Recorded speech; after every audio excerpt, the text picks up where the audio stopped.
welcome to the Divorce Couch. My name is Simone and I'm the divorce coach based in Germany. Hi, I'm Claire. I'm a divorce coach based in Northern Ireland. Hi, and I'm Salma, and I'm a divorce coach based in London. Today, we would like to talk about something which is related to stress. We know that a divorce, a breakup, is the second most stressful event after losing a loved one. And I think all three of us have probably had a very personal encounter with what that stress, the uncontrollability and not knowing what the outcome was, what did that do to us? We would like to discuss this and leave you hopefully with a couple of things that you can take away, as we want you all to have a takeaway, that you might not have similar experiences as us, and step in earlier. So who does remember her story immediately? I think we all remember our stories. I think the first thing to recognize is that it is a very emotional, stressful time. And, you know, I speak to clients sometimes that get angry and annoyed and frustrated at themselves for being upset and angry and emotional. And, you know, they say, oh, well, I had a really good day yesterday and I've been fine up until now. And then yesterday this happened and I hit rock bottom. And, you know, I think it's really important to recognize that that's normal, that it is a very stressful situation. And there are going to be days where you cope better than others. And to just give yourself that kindness and acceptance to say, okay, well, you know, not dealing with things like that well today. Tomorrow's another day. What can I do to change tomorrow and help myself manage that stress? Because it does go, you know, up and down, and in my case, you know, explosions and then simmering. So it's really about, you know, I think first and foremost, giving yourself that space to recognize why you are stressed. You've got reason to be stressed. You've got reason to be emotional, and giving yourself permission, because once you accept what's going on, then you can actually start looking at how are you going to then manage that. What did it look like? I mean, personally for you, I mean, I think, you know, stress is maybe a word we just throw around very easily. Oh, I'm stressed. But then what did it look like for you during your separation journey? For me, it was very much, I think before the emotional sort of downfall, for me, it was very much a physical downfall, because I carry my stress, which I recognize now, on my shoulders. And in some ways at the time that was made worse by the kind of work that I was doing, because I have a desk job and I sit at the computer, you know, sometimes for 8 to 10 hours a day. So I would, you know, have these horrible, like tight shoulders, back pain, and that would run up. Obviously, if your shoulders and your back are tight, then that can sometimes run up along your neck and your head. So I was having horrendous migraines on a, you know, daily basis. I was literally the kind of person that had a box of ibuprofen on my desk, and there was a period of probably about 2 years where I would be eating between 4 and 6 ibuprofen a day. That's so long. Yeah. Because the headaches were just there all the time. And rather than, you know, for me, the way I was justifying that was saying, oh, yeah, it's because I'm staring at a screen all day. Oh, it's because I'm sitting here at the computer and obviously my shoulders are going to be hurting, right? Yeah. And so I was justifying it by my outside, you know, environment. But actually, it was the stress that I was carrying internally, and it was all here.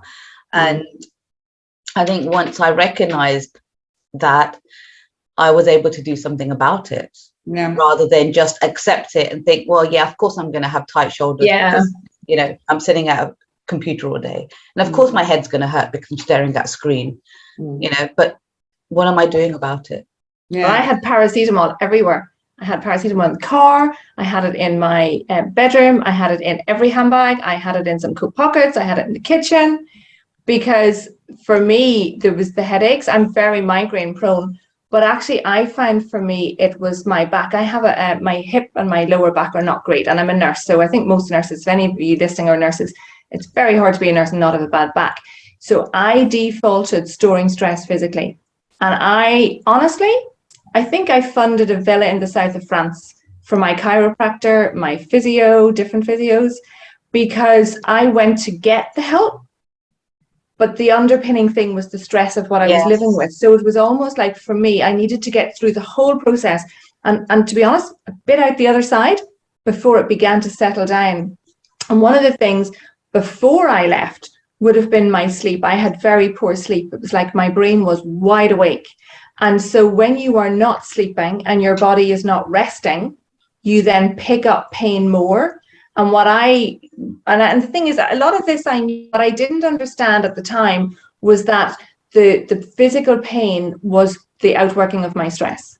It took me quite a while to understand that connection, that sort of, hand and glove thing. It's like, okay, so now that I understand it, in some ways, that dialed down my stress when I understood that.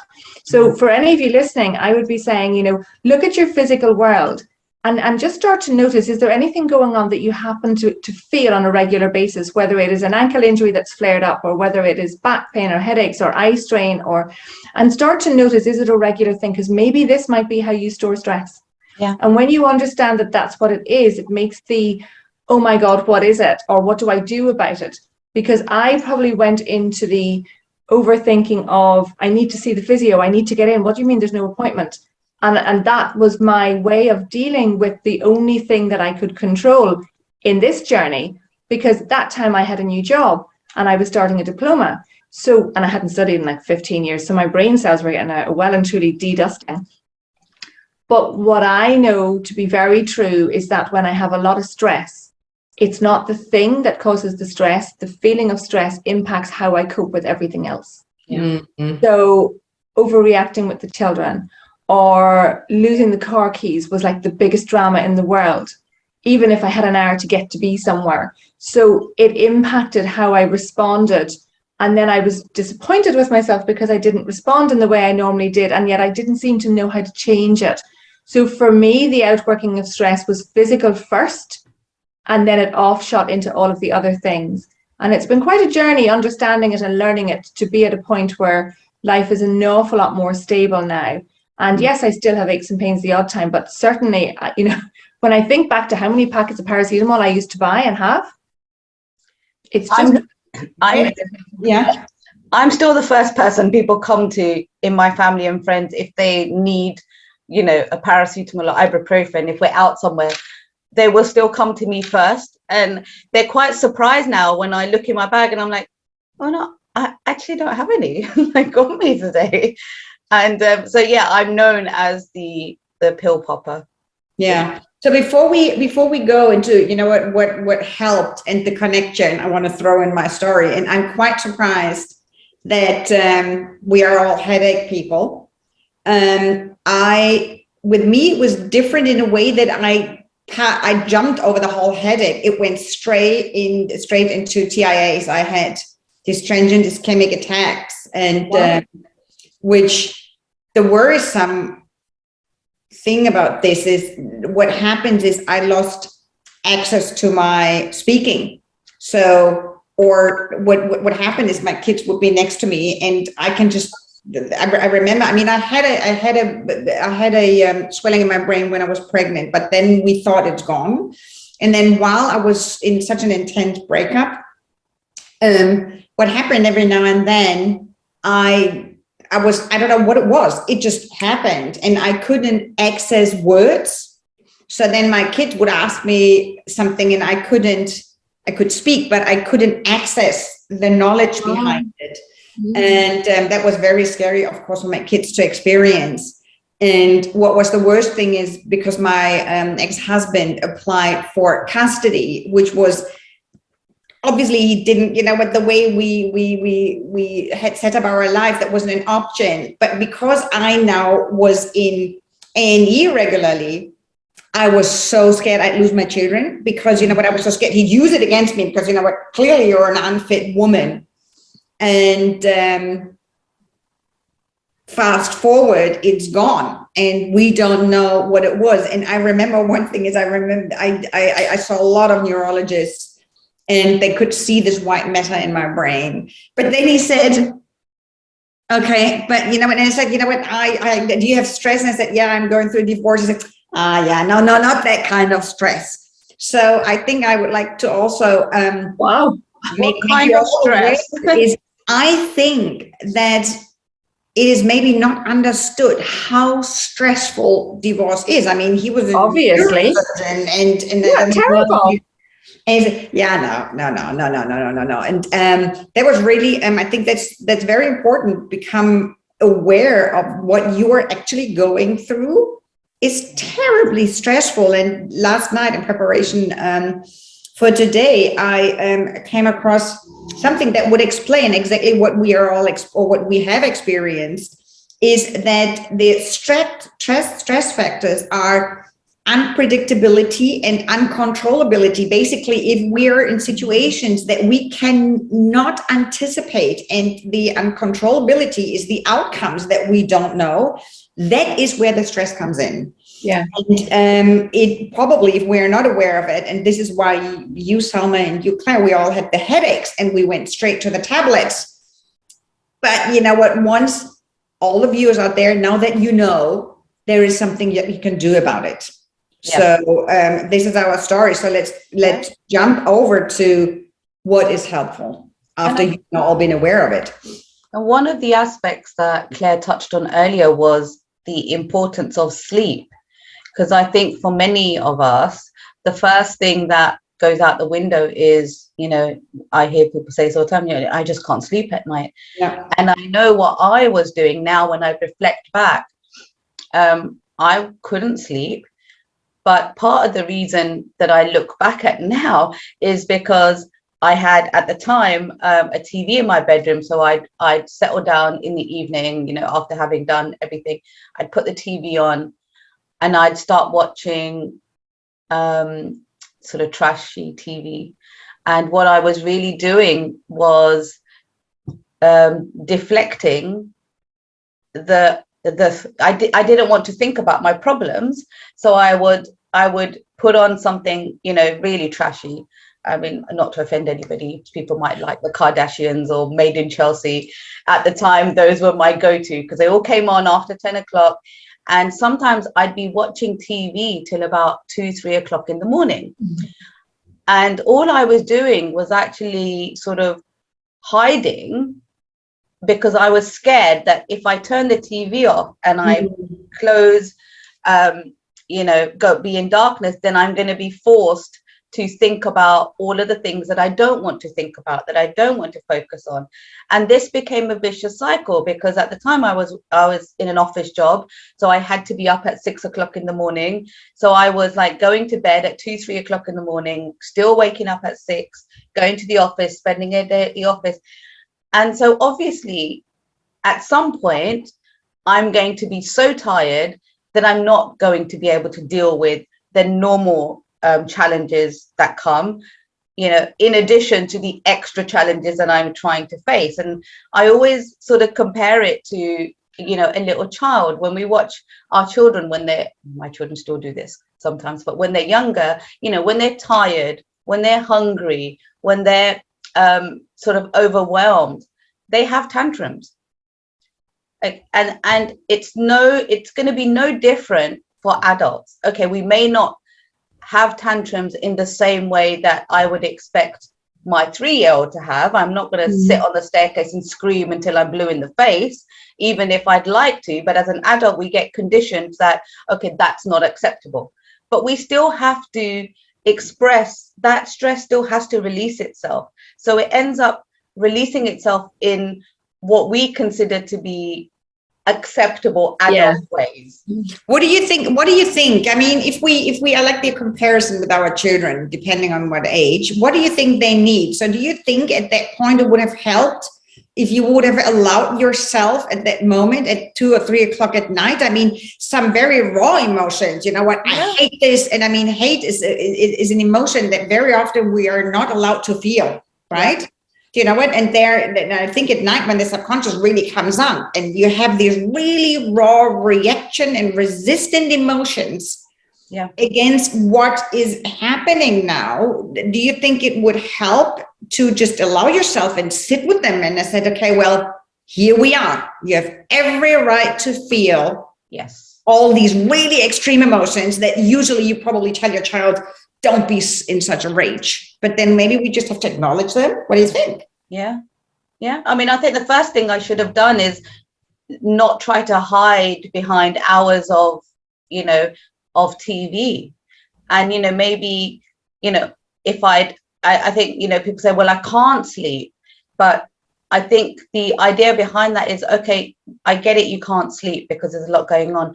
But what are you doing to try and set up a good routine to help you sleep? If we are on our phones, like nowadays we all have this where you can get in bed and you can be on Instagram for an hour. I mean, it's so addictive. You think, I'm only going to be 2 minutes, and then next thing you know, an hour later you're still going through videos that are of no use to you whatsoever. But so it's about looking at, okay, what am I doing to fuel this inability to sleep? And what can I do to help myself wind down? Whether that means that we acknowledge how we're feeling, we write, or we scream into a pillow, or anything, but we need to keep trying. And very often what we do is we just resign to the fact that, well, I can't sleep.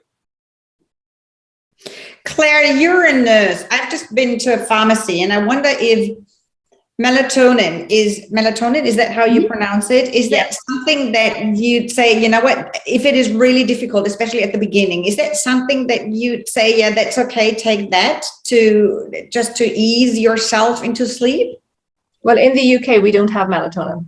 So no, a lot of people I know would get friends, would get it from the States or something. So we don't have it here. So it is like the natural. Over. Yeah, you could be my new supply. But I don't need it now. I sleep. So it is the closest thing to natural that I know of to allow you to reset your sleep pattern, because it's a natural product that our body produces. So people use it when they're doing flight time zones and, have jet lag and things like that. Another thing that people can use, one of the things I used was, there's lots of herbal remedies, Nitol and different sorts of things. I tried those first. Now they're horrible. They smell like hay. They're anything that's natural. You think, oh my gosh. But I thought there's going to be no side effects from a drug in it because they're more natural. So I would have tried those. And because I had done night duty for years, and when I was a student, sorry, say that again. We did night duty for years. Night duty, working as a nurse. So we worked at night, night duty. Yeah. That's okay. So we would have worked 7 nights in a row and then had 7 nights off, and I didn't sleep. So what I would have done is I would have taken a mild antihistamine, which is not a sleeping tablet. It's not addictive, but every sort of 3rd or 4th night, I would have taken one of those to help me to sleep a bit. So there's lots of different things. A lot of people are afraid to go and get sleeping tablets because they don't like the hangover feeling the next morning. And sometimes I would say that what's really important is trying to get something to break the cycle of not sleeping. And if it takes a sleeping tablet or something from a doctor to help you to break the cycle, once you get, if you go through a spate where you don't sleep any more than an hour and a half every night for weeks, you are utterly running on empty. And our bodies are able to function, which is the amazing thing about us humans. If you got something, even if you don't want it, to help you to break that cycle, once you've slept for 4 hours, then you can. Yeah. And that changes what you say to yourself, because it gives you the ability to know, well, okay, may have taken a tablet, but I've now slept for 4 hours, so I know that I can. And that feeling of despair of, will I ever sleep again, goes down a bit. Yeah. So there are different options. When I had a lot of my migraine stuff, and I was waking up with migraines in the middle of the night, I got to the point when I didn't really want to go to sleep because I knew it was just this, it was tension migraines. I went to a physiotherapist who had trained in migraine relief as a physio. And he spent a lot of time talking about breathing and the idea of the difference between rest and sleep. So maybe I wasn't sleeping, but I could rest by not fighting it. So in my head, when I was fighting not sleeping, when I didn't sleep, when I changed it to think, well, how can I rest? Can I put on some soft music?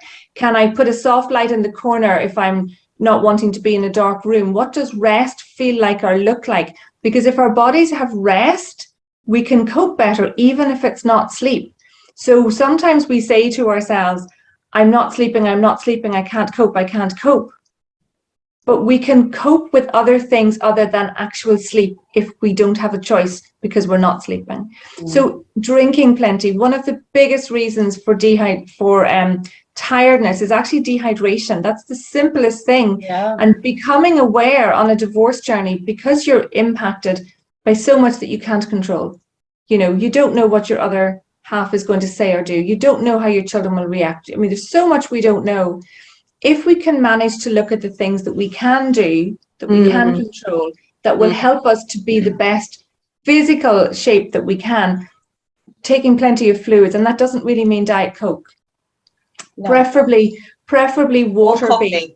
Yeah, no, I know, and I love my coffee, but so yeah. do I. And alcohol at night, whilst it may make you feel a little bit easier, it doesn't help your sleep pattern. All the research will say that actually the brain doesn't get good sleep when you have alcohol last thing at night. So eating less sugary foods, because that up-down sugar spike, all of these things during a day impact our night. So changing how we look at our day, instead of looking at the fact that we're not sleeping, changing to looking at, well, what can I do during the waking hours of a day, daylight, that might help me at this time? It shifts the brain. And when we shift the brain and we start looking at something different, that allows us to be less caught up in the thing that we can't do.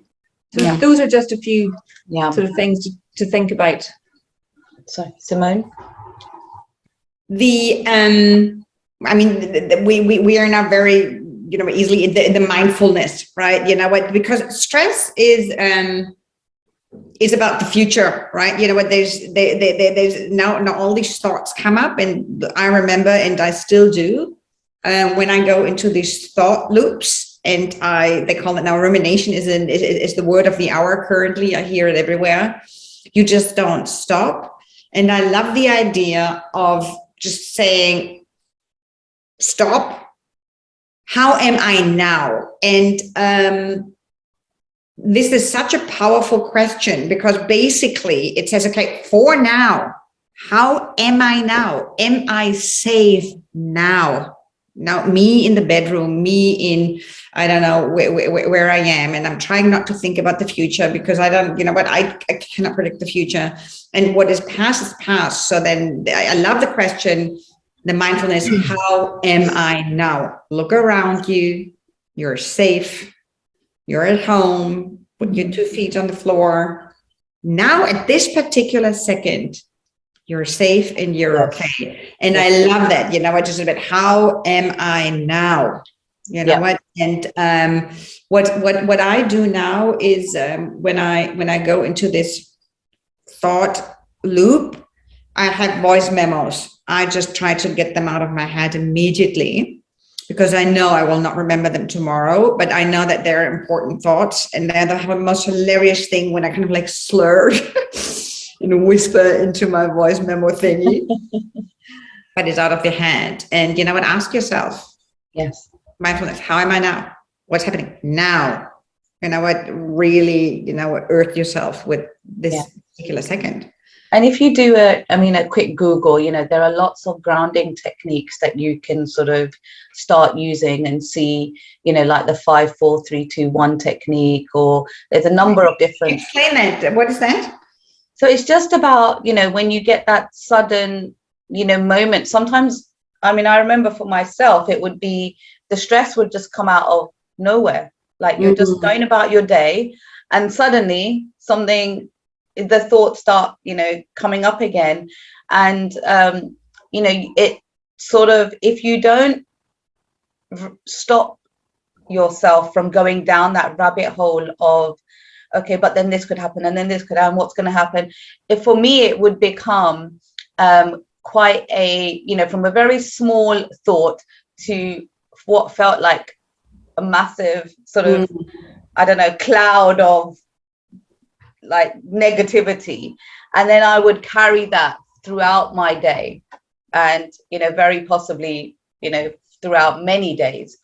And I think, learning to ground myself and just sort of stop. One of the techniques that I learned when I went to a mindfulness class, not really knowing what mindfulness was at the time, but I just knew I needed something.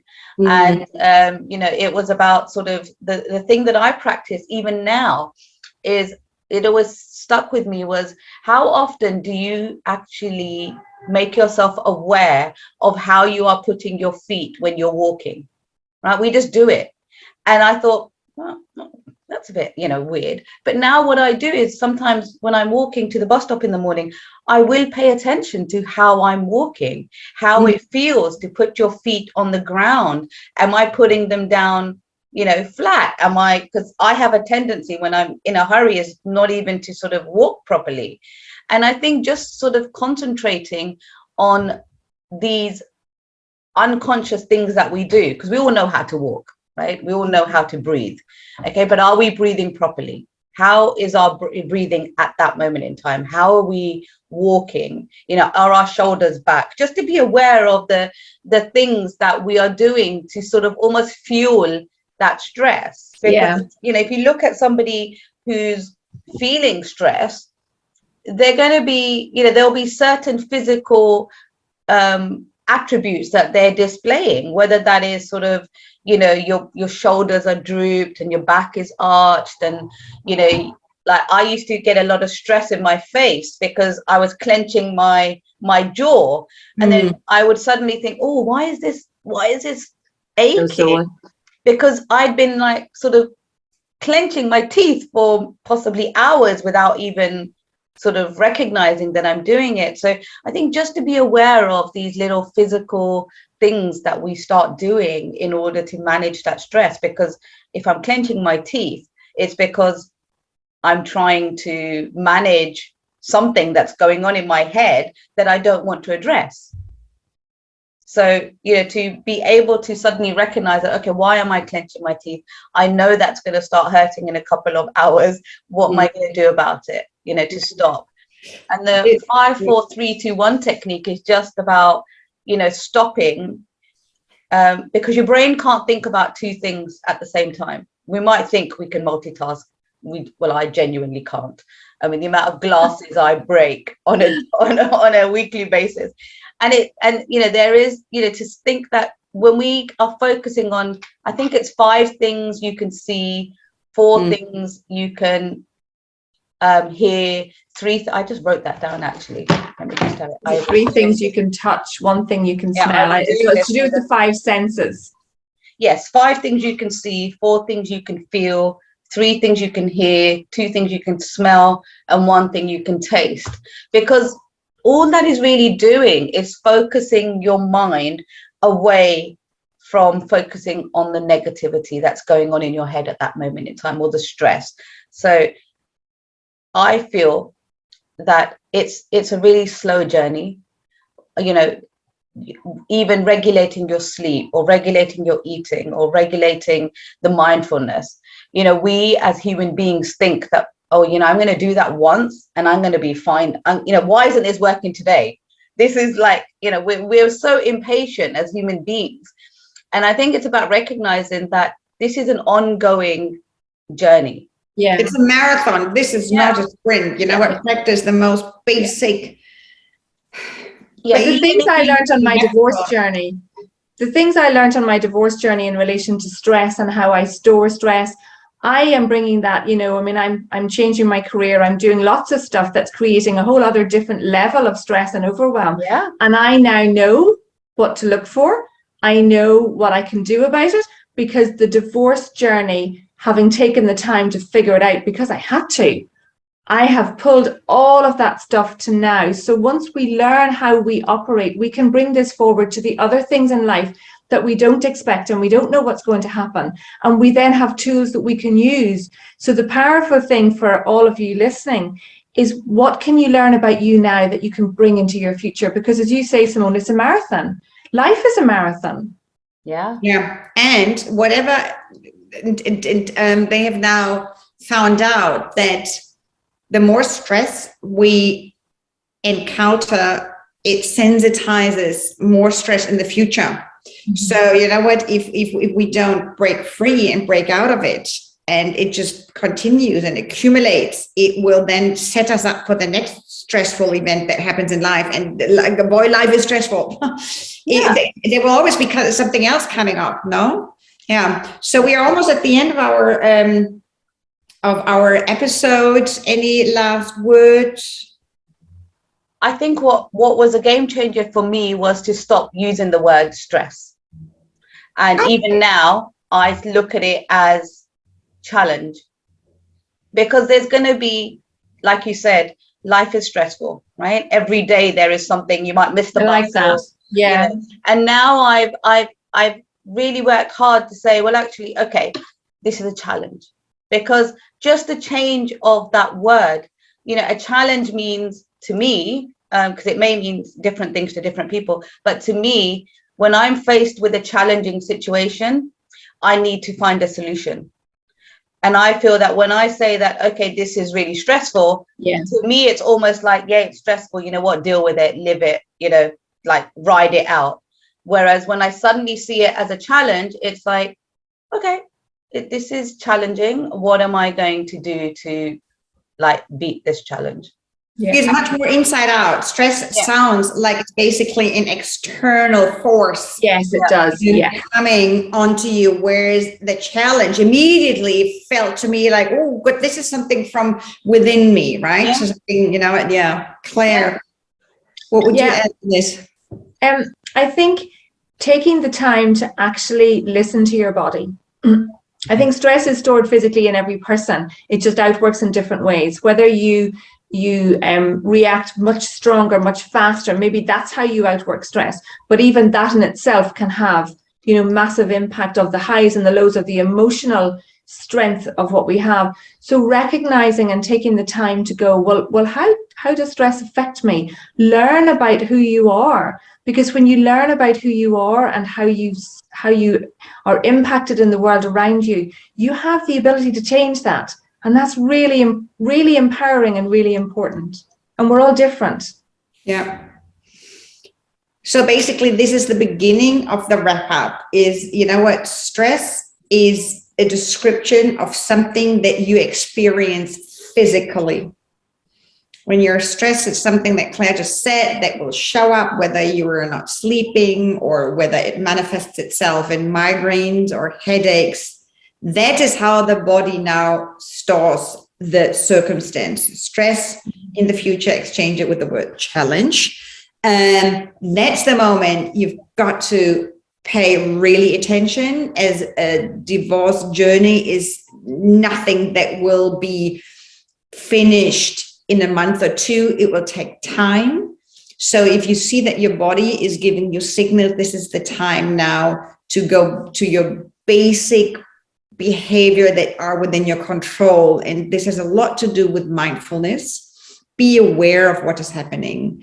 Breathe. You know what, the more shallow you breathe, the quicker you go into a fight or flight response. And the body does rarely know how to deal with a fight or flight. You know what, go breathe, go into nature, open up again to the world in a context that is comfortable for you. Don't push yourself. This is now not the time to push yourself into anything that just adds to something that you cannot control. It's the mindfulness. What else did we say? You know what, the sleeping is really, really important. Hydration is important. I lost a lot of weight, but the body needs hydration first and foremost. So drink a lot. And I love when Claire said that if you can't sleep, try to break the not sleeping pattern. And if it means you need to see a GP to maybe ask for a prescribed sleeping tablet, go for that. So you can, what your brain experiences, I can actually sleep. Yeah. This is it from my part. Did I forget anything? No. Oh, I think it's basically. Can I just add one thing to that is that, be ready to pivot, because I think sometimes we think, oh, okay, right, this is working for me. And then suddenly it stops working. But just, sometimes we need to tweak what we're doing. Like, something that worked last week may not work the week after. So be open to thinking, okay, I need to look for something else now. What else can I do? What can I add on to this? Yes. Don't hit a brick wall and think this hasn't worked. I can't do anymore. Yeah. It brings me basically also to we need to have an episode on this, what's within our control, what can we influence, what's within our out of control, because I think that is very much also linked to where the stress begins on this. Huge. Yes, let's do that in an episode very soon.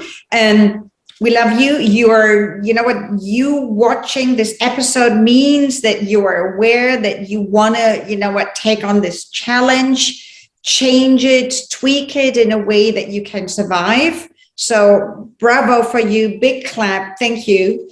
And like and subscribe, and we see you soon on the Divorce Couch. Bye. Brilliant. Bye now. Bye.